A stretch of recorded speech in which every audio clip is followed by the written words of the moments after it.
I am coming to you live, reacting to Arsenal 3, Nottingham Forest, zip.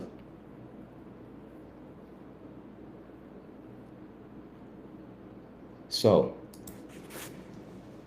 a couple of things to discuss here. I mean, there's a lot actually. This is a very meaty match, very, very meaty game of football. There's some big themes that I will try to get into, but then in order to make sure that I cover as much as I can, I to kind of like go player by player to kind of talk about some of the things that I observed with some of these players that Arsenal has now.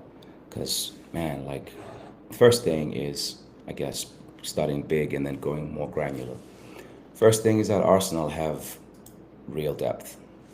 They have nothing superficial now anymore in terms of like, if a player is on the bench, they are likely to hurt the opponent. The depth that they have built over this last transfer window is probably the likes that no Arsenal squad has ever been this deep in terms of like genuine. Now, we've had maybe first 11s that are more talented than the one we have, maybe. As an 11, I'm sure Arsenal have had like some of the early Wenger teams, between 1998 to 2004, 5-ish. Those teams probably are or were as good as this and maybe even better. But the fact that you can go into a game at Anfield, no Saka, no Havertz, Odegaard, could only do 20 minutes at the end, and you lose Saliba within the first 5 minutes, and people are angry that you didn't go for the kill. And I was one of those people, by the way. I wasn't happy initially with like what I thought the messaging from the squad, from the team that Arteta selected. I didn't like the way he went about it. I've come around a bit. I understand because like what I thought about the lineup and what I actually saw on the pitch was different. And today, similar absentees, and Arsenal still found a way to basically go into a game without anyone doubting that there would be any issues. Like I remember times when Saka wouldn't be available, and basically, as an Arsenal fan, I wouldn't feel confident in our ability to penetrate or hurt teams. But with Noni Madueke in the team right now, it's it's not even a conversation that Bukayo Saka. I mean, of course, Saka is a player that Arsenal cannot do without. He needs to be in the team. But I am really, really impressed with what the club have done to basically build real depth. And what's fascinating for me with the Arsenal project is now everybody feels like the team should win, like right now. Nobody feels as though Arsenal go into any game as underdogs, even though yes, there's still maybe inklings of this from what we saw in the Anfield game.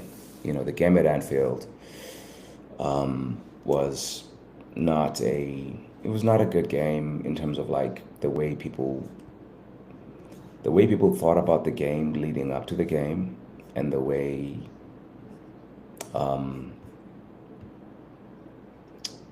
hold on, let me just set this up real quick.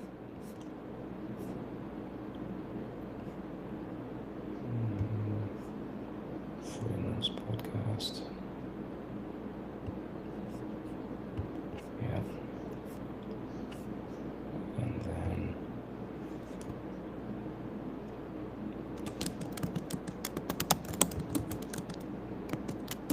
yeah, I'm gonna get going just now, guys.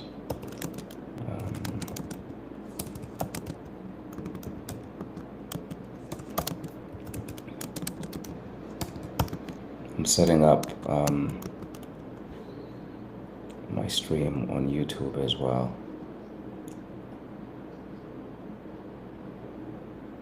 Okay, I think we're good here.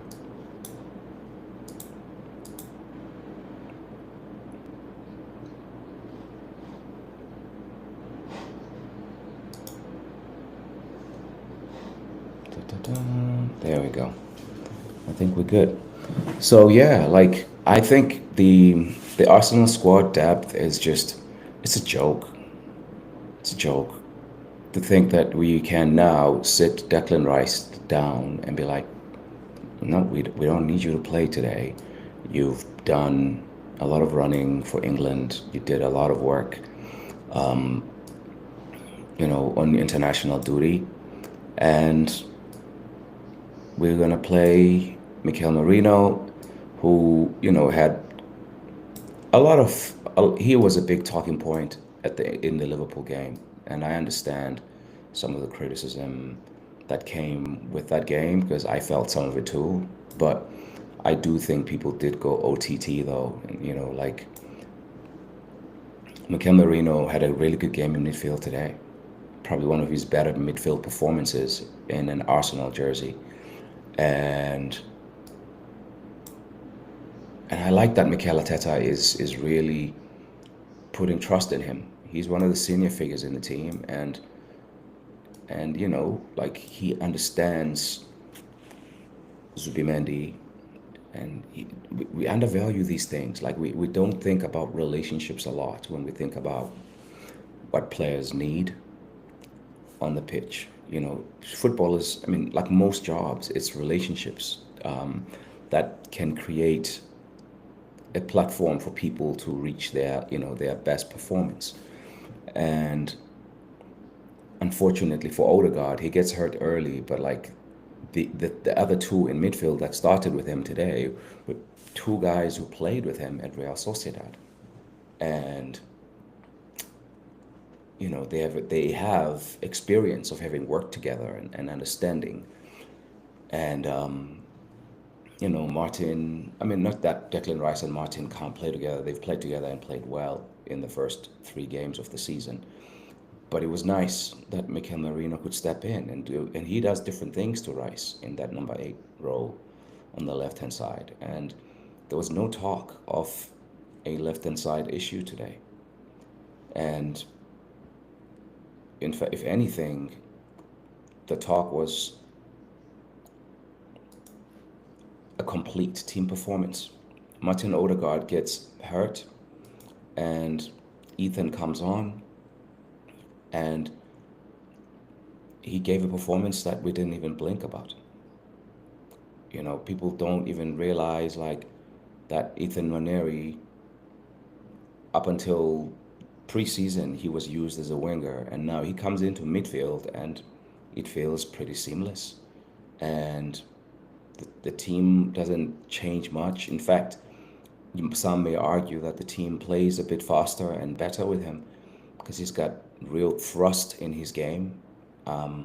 He knows how to find spaces, and he plays a lot more central. He does it like I know Odegaard is someone we've seen a lot in the team, obviously, and so you get to see people's tendencies, and we're still learning about Ethan. We don't know what his tendencies are yet because he hasn't played enough minutes in this one position. He played on the right flank most of last year, if not all of last year, and then now he's playing in an interior position. And so we're learning about him, and he seems to be thriving in the early days in that position. And another sign of depth is what you see at the back. Like, you can sit Ben White on the bench and not even bring him on because he needs to heal, and he gave us a lot of minutes in those first 2 to 3 years when he joined, and he's run himself to the ground. And so you can sit him down because in Christian Mosquera you found a steal, a real steal, the kind of project signing that, like, a lot of people want, but it's a very, very hard one to make. It's hard to find signings like that because Christian Mosquera, if he's not in his last year of his contract and is not in a difficult situation with Valencia, you're probably paying up 40, between 40 and 60, depending on your relationship with Valencia and who else is in for him. He's a good, talented young center back. And the reason I'm saying probably 40 to 60 is because, like, I mean, I know Manchester United are not the smartest club in the transfer market over the last few years, but they paid somewhere in those 50 to 60 million region for Lenioro, who was a teenager, who didn't even have as much experience as Mosquera has. Mosquera comes with experience, having played, yes, in La Liga, but he has a lot of experience playing like senior football. He's played with men, and he handles himself like a man. No fear, plays vertical passes into midfield, in between the lines. And yes, he'll do the side one here and there. He can carry. He's happy to receive it under pressure. He's showing real awesome signs of, like, look, if Saliba is not ready, and Saliba trained, Mikel Arteta said that Saliba trained and said he needed another week, and I think having Mosquera in the team helps to not have to rush Saliba. And that's unique for Arsenal, to have a player who is probably one of the best 5 centre backs in world football, I would say, be gone for a game at Anfield and then now again, and you not putting, a lot of tape on him to force him onto the pitch. So yeah, man, like, Ethan Young looked the part. Mosquera, Young looked probably one of our best players in the last 2 games.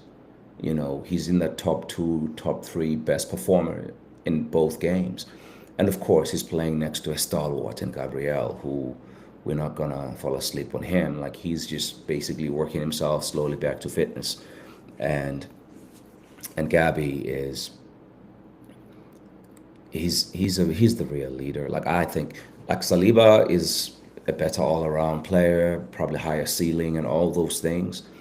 But I think, going back to relationships, Gabriel is so good. This is a part of Saliba's game that we are yet to see. Like, we saw it a little bit when Gabi went down and he was playing with Kivior. But Kivior, as much as Kivior doesn't play, didn't play a lot of minutes for Arsenal, Kivior is actually older than Saliba. And, he'd been playing international football before Saliba. So, yes, people may say, yes, Saliba led Kivior through those games, but, and I'll give him some credit towards that, but I think playing with a young player is something that I look forward to seeing. I think Saliba has leadership qualities. We just haven't had to see that in him yet. But Big Gabby, man, like, you put anyone next to him, he's a vocal leader. He's in your face. He'll take the difficult assignment, and he'll let his partner have the free role in the back line. And he was playing today again, like, a young kid on his right, and then another kid, because I know he's an experienced player and he's playing international football for Italy, but Calafiori is younger than Martinelli and Saka in them. He's like 22, I think. Let me double check. But yeah, Calafiori, he he had a good game himself, by the way.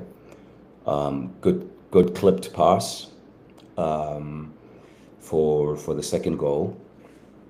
But the problem for Calafiori, I think, is still maybe fitness.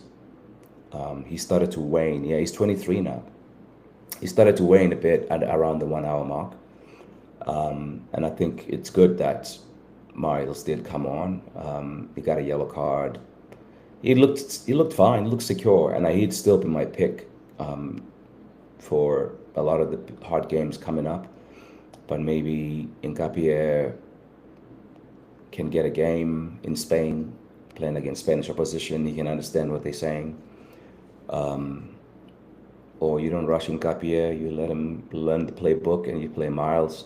We got real depth, man. Like, Miles is a teenager, and we don't even think about that. Like Ethan, the same. And I haven't even gotten to the fact that we have basically a new front three that started today that hadn't started together before. And the, you can start to see the different things now that Arteta can do with his team. He has all the tools he needs, and I know there's a big clamor for him to win something, and we all, as Arsenal fans, want him to win something. And yes, this season there's a lot of pressure, I would imagine, on him to do that. But we have ourselves a really, really awesome coach at Arsenal. Like, he is, for me, I watch a lot of football. I'm watching constantly. I don't see many. Yes, he does have, tendencies. When you've been in a long-term relationship, or your brother or your mother, your family.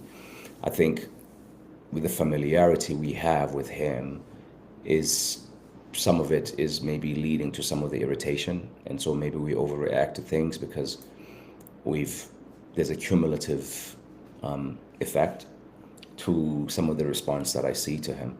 But like, if you go game by game, he's not perfect, but I'm marveling at the job that he has done at Arsenal in building the team that we have, not by himself. He's got a coaching team, and he has obviously the support of the board, the ownership, because to do what Arsenal are doing right now in terms of like having a squad this amazing and this deep, you need everybody pulling in the same direction, and it looks like that's the case.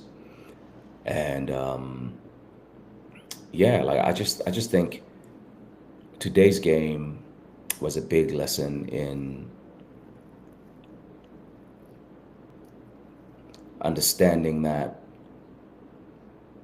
the season is long, and that like the players that have been brought in are being asked to do a lot much sooner. That I think, and this is the lesson that I think, at least for me, is that like we are asking people to do more sooner.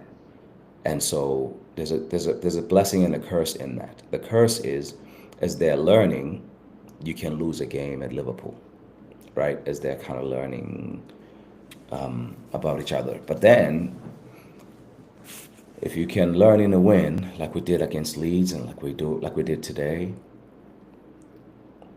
I worry for the league. If there are no more big injuries for Arsenal come the winter months, when the schedule starts really ticking up and ticking to like Champions League, like you're playing 2 to 3 games every 7 days kind of vibe, the level of cover that Arsenal have across all positions is impressive, incredibly impressive. And I think What they need now, though, is Kai Havertz back, maybe in October after that international break. Bukayo Saka coming back. He's apparently close. But if they can get Saka coming back, say Manchester City game or maybe before the Newcastle game, like I would even not play him in Manchester City against Manchester City if he's not ready, or play him from the bench, because you need Saka for the business end of the season. Like, this is the one part maybe in Arteta's tenure at Arsenal that we haven't been able to see, because he hasn't had depth in the quality of depth that he has now, so he can share minutes across all of his squad players. You know, we haven't even talked about Leandro Trossard and Martinelli. It's going to be interesting to see what happens with them two. I would like to think, I thought actually Trossard was going to play false nine, but they played Marino there for a little while until they had to drop him back again into midfield. It was interesting to see Marino today. I liked his touches. He was clean on the ball. He's a bit, he's kind of lanky. His running style is a bit kind of like labored a bit, but he's a good player. I like that he doesn't fit into a box. I think the way we sometimes try to box people, because that helps us to be able to then know what we're looking at, and we can then evaluate their performances. Marino kind of exists outside of all of that, and he's a bit of a weird one. He is. I don't know if he's a Marouane Fellaini type player. He's a bit silkier than Fellaini. He had nice clean turns today. Good pass here and there. He passed like in the high 80s, 80% pass completion. Zubimendi and him kind of played a little bit deeper than Ethan. And I haven't even talked about Zubimendi's goal. He got two today. He had never scored from outside of the box before. He'd only had like 10 or 11 goals in all of his career, and he scored two today. And we needed both because we were a little bit wasteful. That could have been it could have been a 5-0.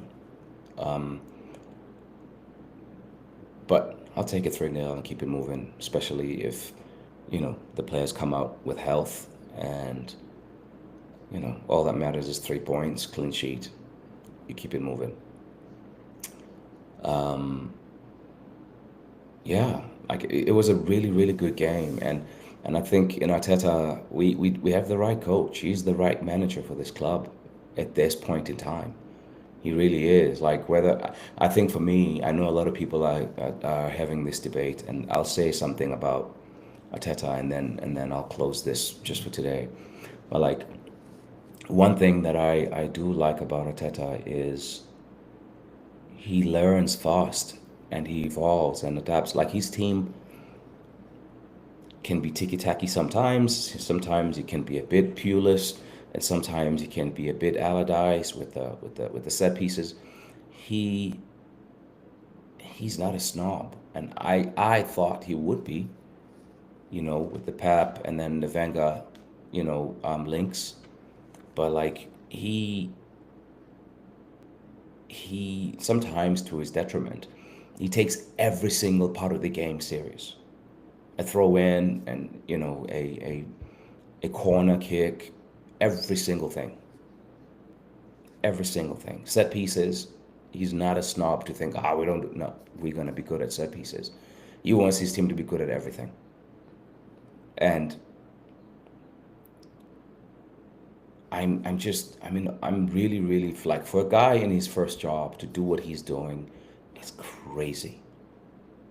It's crazy to see what this man is doing in his very, very first professional gig. as a coach. I don't know what you guys think, but like for me, I think we have ourselves a good dude here, and we need to support him, and then we can have all the talk about what next in May. But let's support this guy. Let's support these kids. There's a really good opportunity here for Arsenal to put their name on a trophy or two this year. Really, really good opportunity, health permitting, because it is scary that we have already within the first 2 to 3 games of the season lost four key players in Havertz, Saliba, Saka, and Odegaard. And I might be missing a few others. I mean, Ben White is a key player, but he hardly played last year. But yeah, he's hardly also contributed this year. So if these guys can be nursed back to health and they can play, say, from November till the end of the season, maybe missing a game here or there, or maybe a 3-weeker of an injury here and there, then we're golden. I like our chances. I know Liverpool signed the big home run signings. They signed the big impact players, but we signed players to make sure that our butts are covered for injury, and that when you don't have Saka, the drop off is not so big that you're crying for him to come back and play on one leg as soon as he can.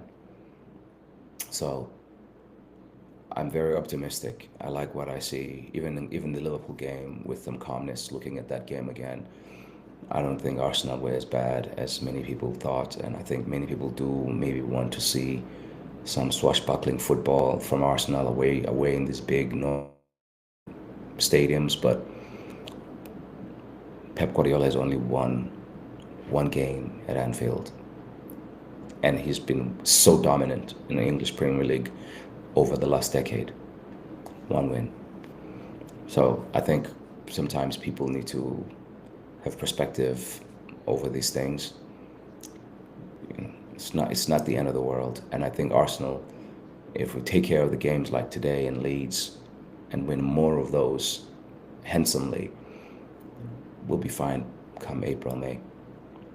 Anyway, guys, I'm gonna stop here, but it's been a great weekend. It's so nice. I hated the early kickoff, but I'm glad that the game went as well as it did, because now I can watch all the other football, not giving a fuck what happens in some of these games.